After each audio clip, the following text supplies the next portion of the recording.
বন্ধুরা সবাই কেমন আছো? সম্পা রান্নাঘরে সবাইকে স্বাগত। আজকে আমি সকালের নাস্তা বানিয়েছি, কিভাবে বানিয়েছি সেটা আপনাদেরকে দেখাবো। যে সকল বন্ধুরা আমার চ্যানেলে নতুন ভিডিও দেখছেন অবশ্যই সাবস্ক্রাইব করে আমার পাশে থাকবেন। নিয়েছি এই সুজিটাকে পেস্ট করে নিচ্ছি,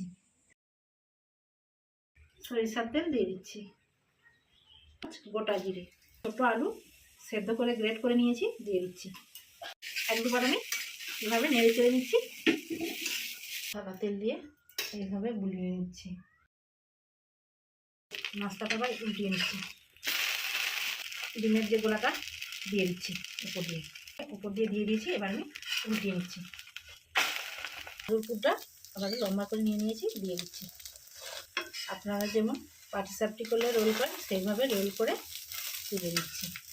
আবারও একটা নাস্তা তৈরি হয়ে গেছে, এবার নামিয়ে নিচ্ছি। ভেতরটা পুড়ে ঠাসা, ভেতরটা কতটা সুন্দর লাগছে দেখুন।